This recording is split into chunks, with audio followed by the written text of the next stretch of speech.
형통하게 하는 말씀 묵상. 복 있는 사람은 악인의 길을 따르지 아니하며 죄인의 길에 서지 아니하고 오만한 자의 자리에 앉지 아니하고 오직 여호와의 율법을 즐거워하여 그의 율법을 주야로 묵상하는도다. 그는 시냇가에 심은 나무같이 철을 따라 열매를 맺으며 그의 잎사귀가 마르지 아니함 같으니 그가 하는 모든 일이 다 형통하리로다 라는 말씀. 저는 이 말씀을 읽을 때마다 다 좋은 말씀이지만 정말 밑줄을 치고 싶은 말씀이 있는데 그게 뭐냐면 하는 모든 일이 다 형통하리다 라는 말을 빨간 줄, 노란 줄, 파란 줄, 까만 줄을 치고 싶어요. 내가 하는 일이 모두 다 잘 된다면 이보다 좋은 일은 없죠. 이보다 감사한 일은 없죠. 그런데 오늘 성경은 그런 일이 일어난다고 말씀하고 있다면 거기에 다시 한번 빨간 줄, 파란 줄, 노란 줄을 쳐놓고 우린 그 말씀을 약속의 말씀을 붙들고 내 삶 가운데 적용할 수 있다는 생각을 하게 되는 것입니다. 그렇습니다. 하는 일마다 모두 다 형통하는 사람, 그 사람은 분명 복 있는 사람입니다. 하는 일마다 모두 잘 되는 사람, 형통한 사람은 분명 행복한 사람입니다. 여기서 말하는 형통은 그야말로 잘 되는 것, 건강, 물질, 관계, 기쁨, 평안, 소망, 그 모든 것을 말합니다. 물론 그렇다고 해서 우리가 일반적으로 선입견을 갖고 있는 부귀 영화만을 뜻하지는 않습니다. 그저 돈 많은 것만 말하지는 않습니다. 이 의미가 뭐냐면 시냇가에 심은 나무가 철을 따라 열매를 맺는 것, 열매라는 그 단어 자체만 생각할 때 얼마나 기분이 좋습니까?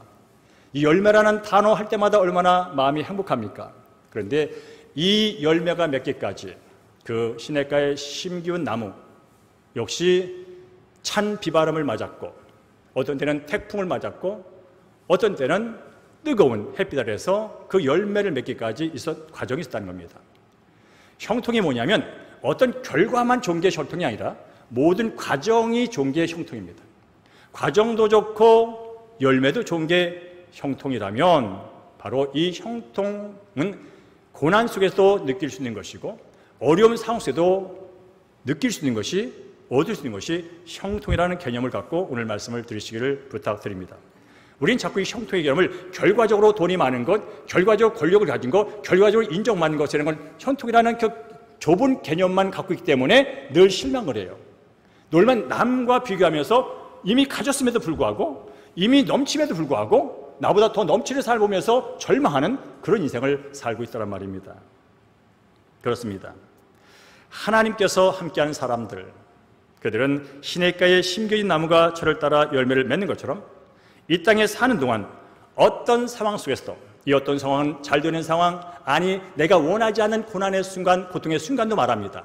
그럼에도 불구하고 그 고난과 고통과 남이 볼 때 나쁘다고 하는 상황 속에서도 안전을 누린다면, 그 상황 속에서도 평안을 누린다면, 그 상황 속에서도 기쁨을 누린다면, 그 상황 속에서 소망을 놓지 않는다면 이게 형통이죠.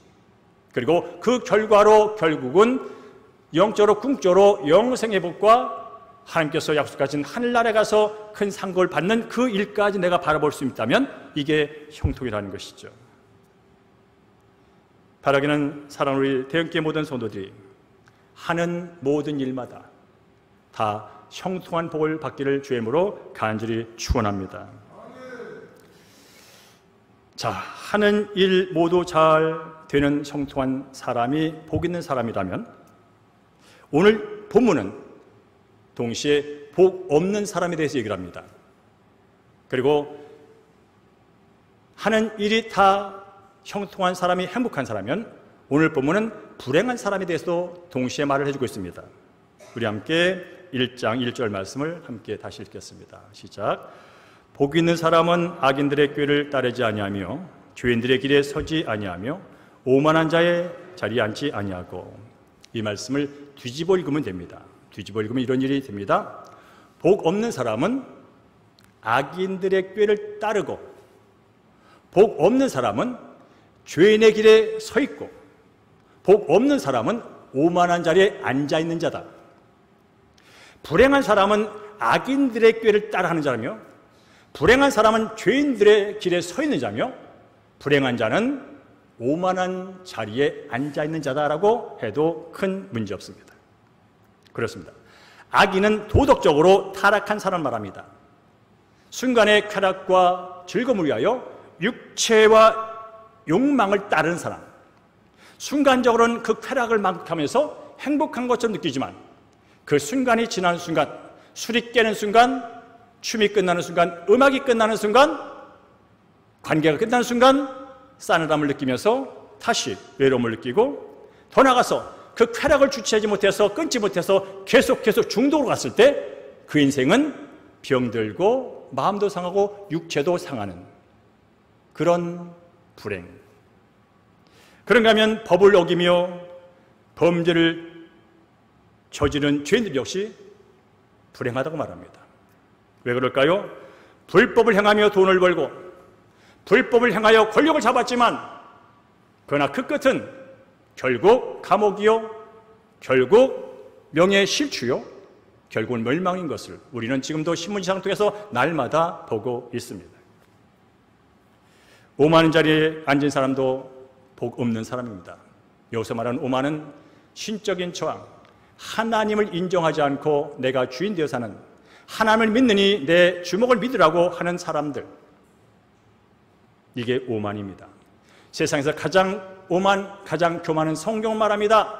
고개를 뻣뻣이 들고 자기 자랑하는 그런 건 교만 축에도 들지 않아 자신을 지으신 천지 만물을 창조한 그 하나님을 인정하지 않는 이것이야말로 교만 중에 교만이지. 결국 그 교만은 패망의 앞잡이에 대해서 결국 망하게 될 거라고 말한다면 그렇습니다. 오만한 사람, 지금은 자기가 잘난 것처럼 우쭐우쭐 대지만 여러분 그 사람의 내면을 들어가 보십시오. 그분의 삶을 따라가 보십시오. 그분의 삶, 잠자리에 혼자 있는 자리를 가보십시오. 누구보다 두려워합니다. 누구보다 불안합니다. 누구보다 외로워합니다. 그래서 사람 앞에서 아닌 척 뻐기는 겁니다.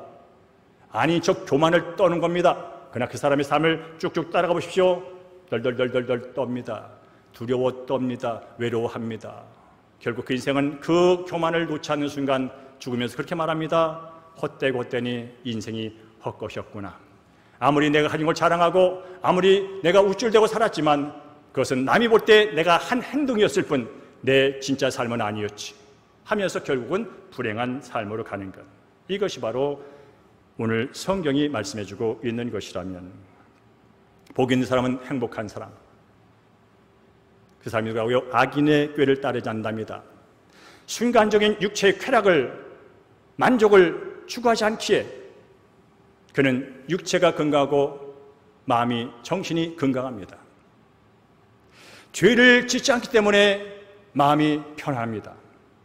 여러분들 왜 우리 사람들이 마음이 불안한지 아십니까? 뭔가 캥기는 게 있어서 그렇습니다. 뭔가 남이 볼 때 겉으로는 들어오지 않지만 속으로 내가 지은, 마음으로 지었던, 입으로 지었던, 행동을 했던 그 모습을 나는 알아요. 그래서 그것 때문에 불안에 떱니다.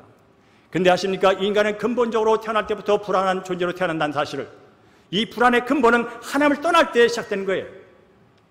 하나님 없이 내가 주인 되어 왕노릇 하겠다고 선언한 아담의 후손들은 태어난 순간부터 불안을 느낍니다. 왜냐하면 하나님이 있어야 할 자리를 하나님 없이 내 스스로 내 인생을 살다 보니 한계를 가진 나, 내 스스로 뭔가를 할 수 있고 생각하지만 안 되는 나를 알기 때문에 우린 날마다 두려워하며 삽니다. 아침에 일어나서 그 일은 어떻게 할 것인가? 그 사람을 어떻게 만날 것인가? 그건 어떻게 해결할 것인가? 오지도 않은 것을 계속 더 확장시키며 염려와 근심을 쌓고 하는 게 우리라면 바로 하나님 안에서 그분을 즐거워하는 사람은 첫째는 겸손합니다. 겸손한 사람은 인간관계가 좋습니다. 왜냐하면 내가 먼저 숙이고 들어가기 때문에 그렇습니다. 왜 관계가 나쁘냐면 내가 머리를 쳐들고 가서 관계가 안 되는 겁니다. 서로 머리를 쳐들고 오면, 자기 주장을 갖고 오면 관계 좋아질 일이 없습니다. 누군가 먼저 숙이면 그 관계 이어갑니다. 그래서 겸손한 사람은 사람들에게 인정을 받습니다. 관계가 좋습니다. 인정받는다는 것은 사람과 환경을 통해서 뭔가가 굴려 들어온다는 뜻입니다. 성경 말합니다. 하나님께서 겸손한 자에게 은혜를 베푼다고. 하나님의 은혜가 값없이 주어지는 은혜가 그것이 물질이든 그것이 건강이든 그것이 평안이든 그것이 기쁨이든 그냥 쏟아진다면 그 사람은 행복한 사람입니다. 근데 오늘 본문에 보니까 하나님이 인정한다고 말합니다. 의인, 하나님을 인정하고 그 말씀대로 살려고 하는 사람에게는 하나님이 인정해 준다는 거예요. 여러분, 선생님한테 인정받는 학생은 행복합니다. 부모에게 인정받는 자녀는 행복합니다. 직장의 상사에게 인정받는 사람은 행복합니다. 하물며 천지 만물을 창조하신 하나님이 나를 인정해 준다면 그 다음은 그냥 잘 되는 거예요. 하나님이 이영섭을 인정한다면, 하나님이 우리 장로를 인정한다면, 하나님이 우리 대형교를 인정한다면 그 뒤는 따라오는 거예요. 그러니까 형통, 성공 굳이 애쓸 일이 없어요. 그분이 나를 인정하고 그분의 것을 내게 부어주신다면 내 인생은 잘 되는 거예요. 그렇습니다. 은혜를 베푸시는 그 하나님 안에서 그분을 인정하고 살아가는 사람들, 오늘 본문은 분명히 말합니다. 이건 경험의 얘기가 아닙니다. 성령의 감동으로 기록된 선포의 말입니다. 복 있는 사람은 주 오직 여호와의 율법을 즐거워하여 그의 율법을 주야로 묵상하는도다. 그는 시냇가에 심은 나무가 저를 따라 열매를 맺으며 그 잎사귀가 마르지 아니함 같으니 그가 하는 모든 일이 다 형통하리로다. 그렇습니다. 오늘 본문을 좀 더 읽다 보면 세상은 말합니다. 네가 성공하기 위해는 남보다 더 열심히 일을 해야 된다. 틀린 말 아닙니다. 네가 성공하려면 남보다 공부를 더 잘해야 한다. 틀린 말 아닙니다. 네가 성공하려면 IQ가 높으면 좋고 SQ 사회적인 관계 지수가 높으면 좋고 EQ 감성의 지수가 높으면 좋고 그리고 자기 개발 꾸준히 해야 된다. 틀린 말 아닙니다. 근데 성경은 그렇게 형통하는 길을 알려주지 않습니다. 2절에서 무엇이 우리 하여금 형통하게 하는지를 이렇게 말씀합니다. 우리 함께 2절 말씀을 다시 한번 합독해 읽겠습니다. 시작. 오직 여호와의 율법을 즐거워하여 그의 율법을 주야로 묵상하는도다 라고 말합니다. 복 있는 사람은 주님의 율법, 주의 말씀, 하나님의 말씀을 즐거워한다는 거예요. 하나님의 말씀은 하나님 자신이에요. 제가 오늘 설교하잖아요. 제가 말하잖아요. 저를 판단할 때 제가 말하는 거 보고 저를 판단하시면 돼요. 제가 말하는 게 저예요. 더 이상도 이하도 아니에요. 하나님의 율법, 하나님의 말씀을 즐거워한다는 것은 하나님 자신을 즐거워한다는 거예요. 내가 즐거워하는 그분은 천지 만물을 지으신 영원무궁하신 자비와 긍휼이 끝이 없으신 신실하신 하나님이에요. 이 땅을 말씀을 주시고 지혜로 통치하신 그분이세요. 그분을 묵상하고 그분과 계속해서 우리가 소통하게 될 때 어떤 일이 벌어지면 그분의 성품이 내 성품 되고 그분의 마음이 내 마음이 되고 그분의 지혜가 내 마음이 내 지혜가 되고 그분의 능력이 내 지혜가 된 일이 일어나요. 자, 하나님의 마음과 뜻대로 사는 자 악한 길 죄의 길에 서지 않습니다. 하나님이 어떤 분인지를 아는 자 내가 주인하고 교만하지 않습니다. 하나님이 어떤 지혜로운 자라고 알 때 그 지혜로 내가 순종하여 살게 되면 하나님의 지혜로 내 인생의 삶을 살게 되면 그 지혜로 말미암아 인생의 문제를 해결하고 그 지혜로 말미암아 닫힌 것을 열고 그 지혜로 말미암아 묶인 것을 풀고 그 지혜로 말미암아 내게 주어진 직업이든 사업이든 공부든 관계든 그 하나님의 지혜로 하기에 결과는 좋은 것입니다. 그러니까 하나님의 말씀을 묵상하면 그 안에 있는 그 능력을 통하여 우리는 잘 되는 것. 이것이 오늘 시편 1편에서 우리에게 주는 것입니다. 그래서 성경 말합니다. 성경은 우리 삶에 수많은 유익을 가져다 준다고. 오늘 이 시간 이 성경에서 주는 수많은 유익을 다 말할 수는 없어요. 사실은 성경 말씀 한 구절 한 구리 우리 인생의 유익이거든요. 이 말씀이 하나하나가 다 우리 인생을 새롭게 잘 되게 하는 말씀이거든요. 그러면서 성경 66권을 다 말할 수는 없기 때문에 오늘 4가지만 제가 추려봤습니다. 따라할까요? 말씀은 나를 세워줍니다. 우리 함께 시편 110편 28절 말씀을 함께 읽습니다. 시작. 나의 영혼이 눌림으로 말미암아 녹사오니 주의 말씀대로 나를 세우소서. 주의 말씀대로 나를 좀 세워주세요. 주의 말씀대로 나를 좀 세워주세요. 뭐요? 내가 넘어져 있다는 거예요. 그 상태가 보니까 영혼이 눌려있대요. 여러분 영혼이 눌려본 적 있습니까? 마음이 눌린 적은 있으시죠? 영혼이 눌렸다 하는 게 뭐냐면요, 내 영과 혼과 마음과 정신과 것이 무언가 눌려있는 거예요. 눌렸으면 어떤 일이 벌어지냐면 의욕이 상실돼요. 뭐 하고 싶은 것도 있고 할 수 없다고 하는 좌절에 빠진 상태. 이게 바로 영혼이 눌린 거예요. 그래서 육적 침체, 이건 질병이에요. 영적 침체, 영혼이 눌린 거예요. 그래서 녹다는 건 뭐냐면 극한적으로 좌절된 상태. 완전 녹아버려가지고 흐물흐물해가지고 스스로 일어날 수가 없어. 뭔가 뼈대가 좀 있어야 되는데 그게 아무것도 없어요. 다 녹아버렸다는 거예요. 그래서 세워달라는 의미가 뭐냐면 이 눌린 것을 풀어주세요. 눌린 것을 치유해주세요. 눌린 것을 회복해주세요. 눌린 것을 회복해주세요. 더 강하게 해주세요. 라는 그런 의미가 있는 거예요. 그런데 어떻게 해요? 주의 말씀대로. 그렇다면 우리가 주의 말씀대로, 주께서는 그렇게 하시겠다고 말씀하실 것이고 주의 말씀을 통해 우리는 그것을 얻을 수 있다는 뜻이에요. 제가 말씀드렸습니다. 성경 말씀은 한 구절 한 구절이 우리를 세우는 말씀이에요. 그래서 두 군데만 제가 보기를 원합니다. 베드로전서 5장 10절 말씀을 함께 먼저 읽습니다. 스크린에 띄워놓으세요. 자, 시작. 모든 시작. 모든 은혜의 하나님 곧 그리스도 안에서 너희를 부르사 자기의 영원한 영광에 들어가게 하신 이가 잠깐 고난을 당한 너희를 친히 온전하게 하시며 굳건하게 하시며 강하게 하시며 터를 경고하게 하시리라 라는 말씀이 있어요. 은혜 하나님, 받을 자격이 없는 나에게 값없이 그분의 것을 주시는 하나님, 받을 조건과 자격이 전혀 없는데도 불구하고 마음껏 그의 사랑을 부어주시는 그 하나님이 내가 잠시 고난을 받을 때 우린 살면서 고난을 받습니다. 오늘도 이 시간 이 자리에 나는 왜 이렇게 고난이 지긋지긋하게 안 끝나나? 아마 무진장 길게 느끼는 분이 계실 거예요. 그러나 하나님의 시간을 보면 그렇게 긴 시간은 아니에요. 하나님의 영혼의 시간을 보면 오늘 여러분이 1년을 경험했던 2년을 경험했던 그 시간은 하나님 입장에서는 잠깐이에요. 그러나 우리에게는 그 잠깐일지라도 고통은 힘든 거예요. 고통은 어려운 거예요. 고통은 지긋지긋한 거예요. 빨리 벗어나고 싶은 거예요. 그런데 나의 형편을 잘 아시는 그 은혜의 하나님, 받을 조건 자격이 없지만 값없이 부어주시는 그 은혜 하나님이 어떤 일을 하냐 봤더니 잠깐 내가 고난 나갈 때 옆 사람이 볼 때 야 그것도 고난이냐? 하지만 난 고난이야. 야 그딴 것도 고난이라고 그러냐? 고난이라니까. 그런 상황 속에서 하나님이 너희를 친히, 은혜 하나님이 친히 내가 지금 고난 당해서 영혼에 눌려서 힘들어하는 그 순간에 찾아오셔서 친히 어떻게 한다고요? 온전하게 주신다는 거예요. 고쳐주신다는 거예요. 고난을 이길 힘을 주신다는 거예요. 그리고 굳건하게 하신다는 거예요. 고난을 통해서 더 새로운 어떤 삶을 나갈 수 있는 바탕으로 삼아주신다는 거예요. 강하게 해주신다는 거예요. 누가? 하나님이. 그렇다면 여러분 말씀을 믿으십시오. 우리의 신앙은 믿음의 신앙입니다. 말씀을 믿습니다.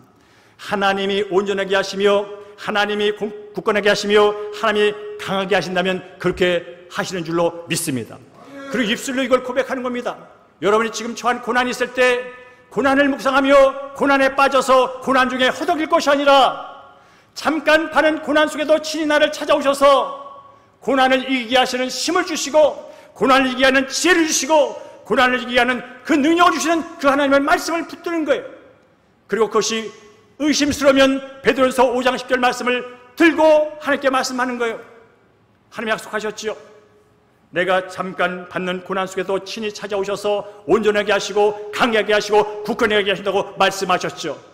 그 일 지금 해주시기를 간절히 바랍니다라고 기도하는 거예요. 그래서 여러분 예수 믿는 사람과 예수 믿지 않는 사람의 차이가 많은데 그 중에 하나가 뭐냐면 고난을 대하는, 고난을 해석하는, 고난을 얘기하는 게 달라요.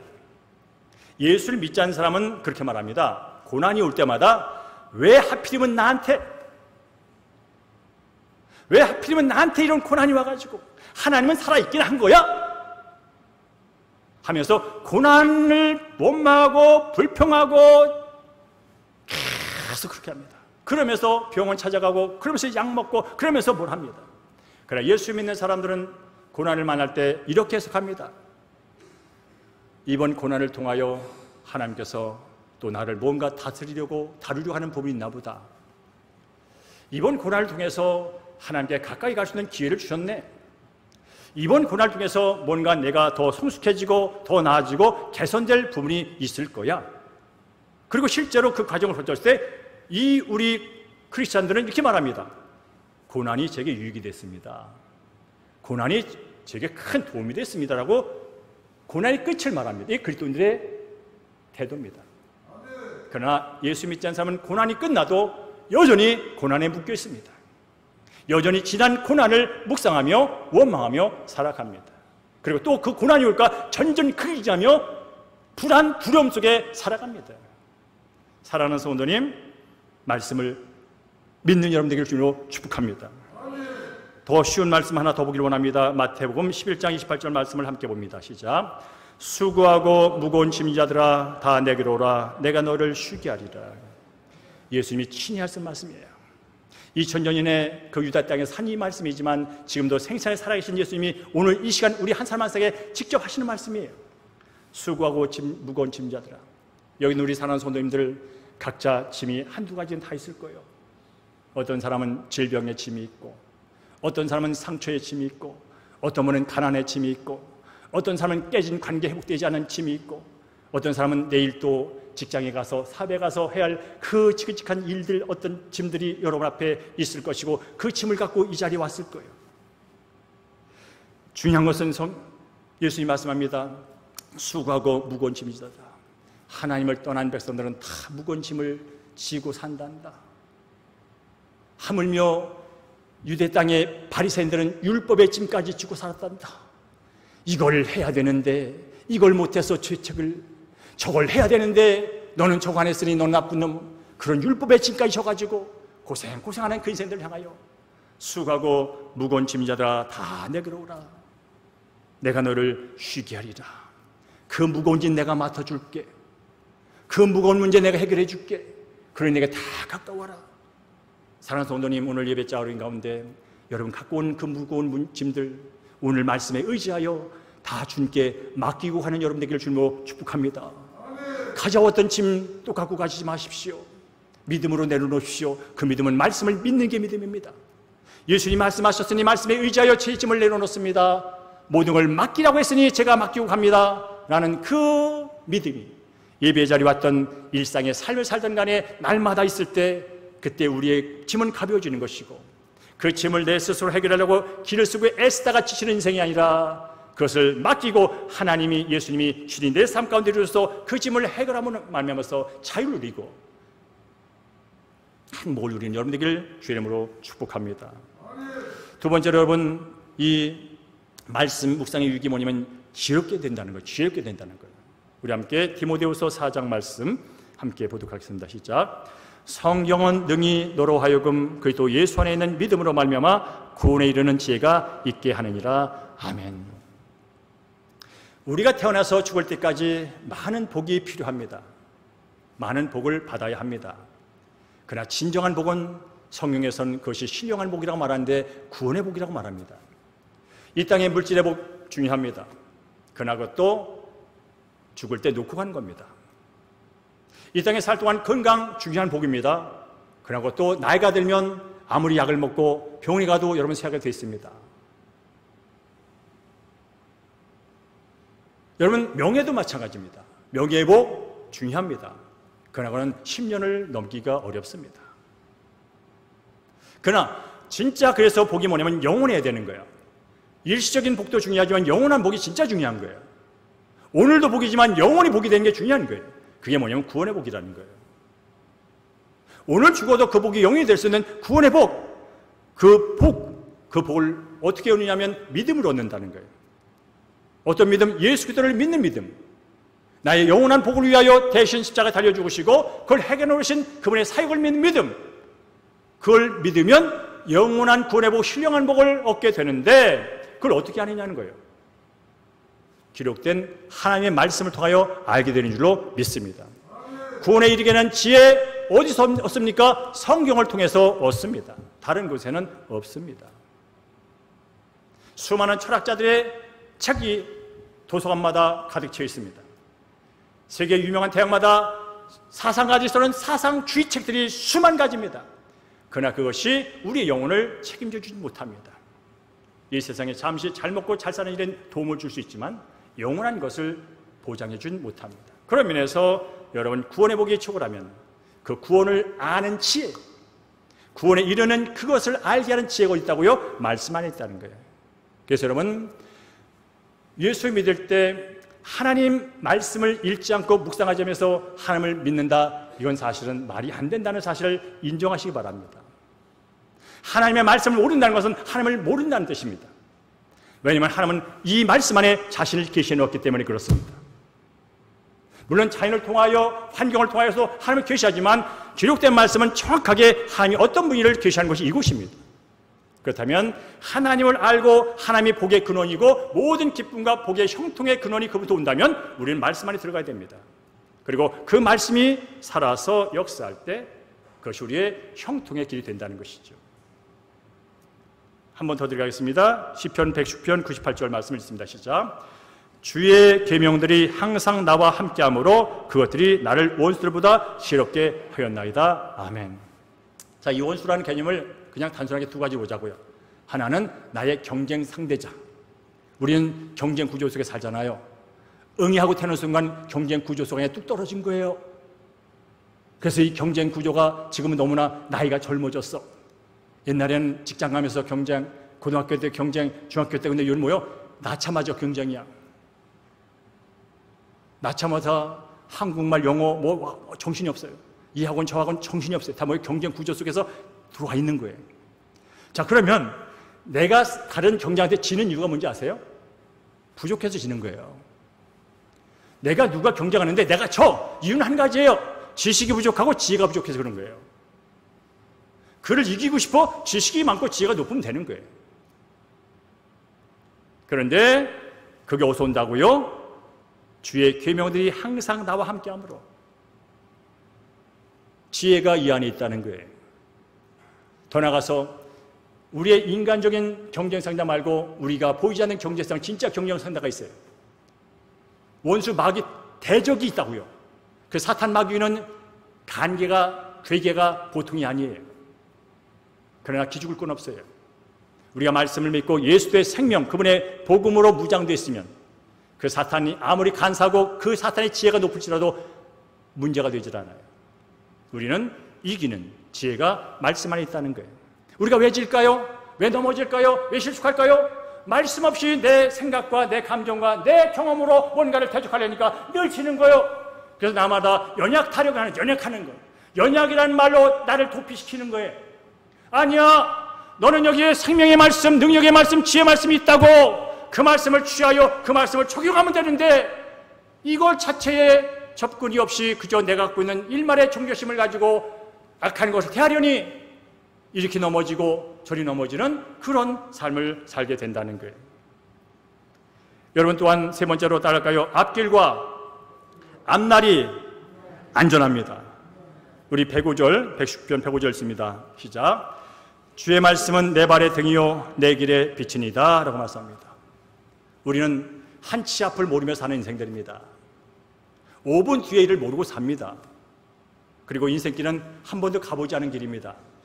지금 불이 켜있어 화나지만 사실 우리의 인생길은 어두운 길입니다. 음침한 골짜기와 같은 게 우리 인생길입니다. 자, 어둠이 있을 때 우리는 혼자 가기 두렵고 가다가 넘어질 수 있습니다. 그런데 그 어둠에 빛이 비치는 순간 우리는 그 가는 길을 두려워하지 않습니다. 이미 가는 길이 훤히 보이기 때문에 그렇습니다. 우리가 두려운 일이 있다면 앞에 가는데 보이지 않기 때문에 두려운 겁니다.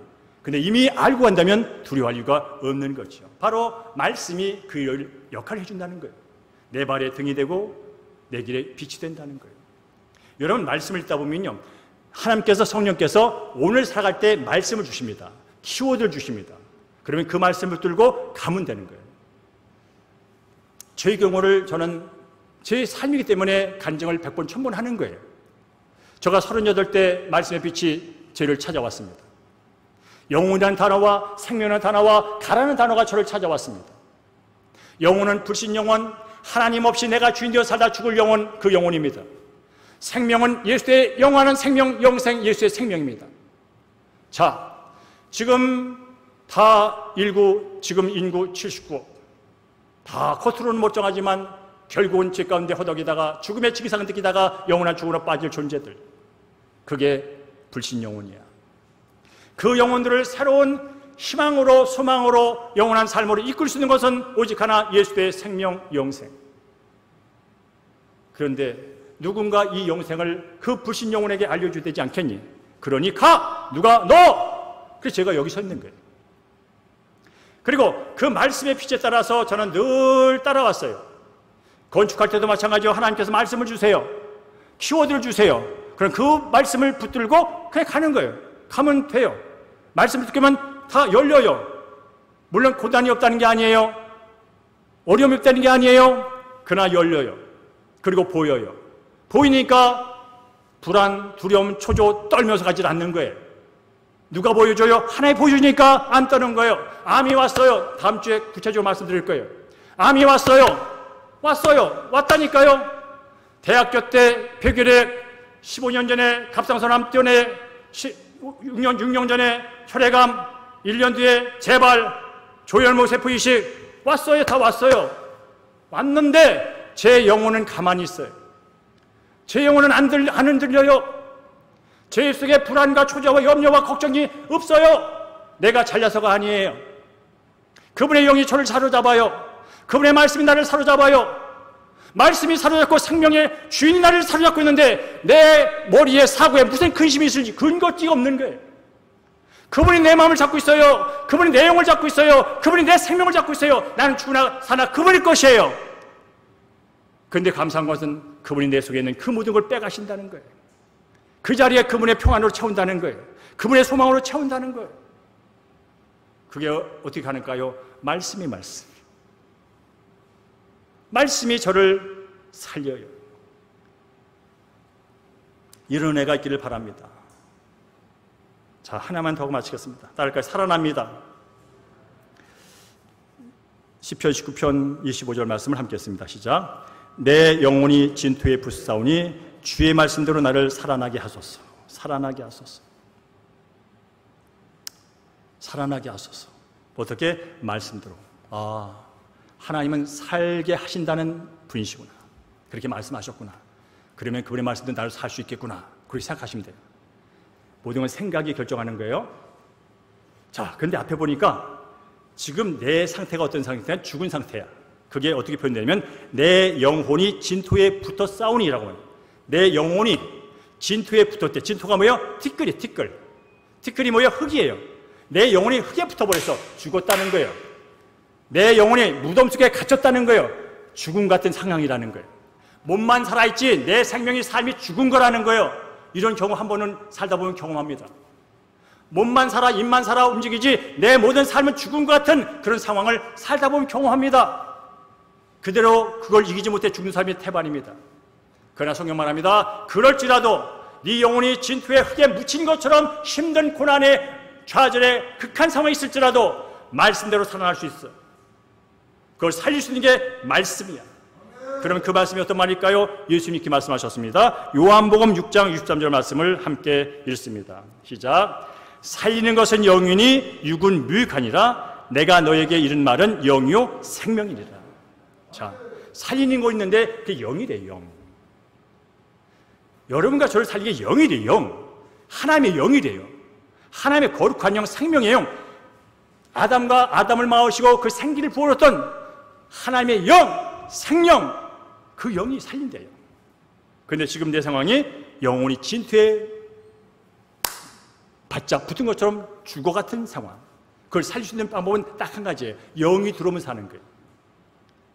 흙 속에 영이 들어오면 생명이 되는 거예요.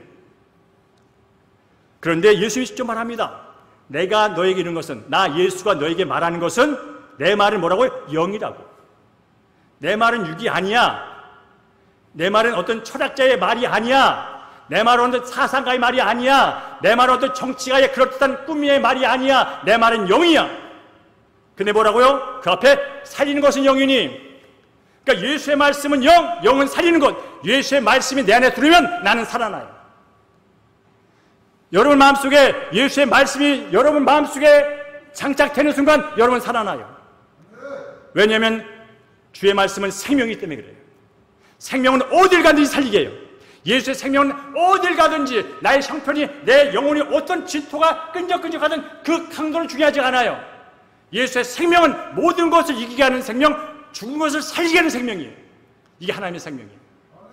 없는 것을 있게 하시는 창조의 생명이 하나님의 영이고 십자가에서 달려 죽었던 그 예수의 생명을 다시 부활시킨 생명이 이 하나님의 생명 영이에요.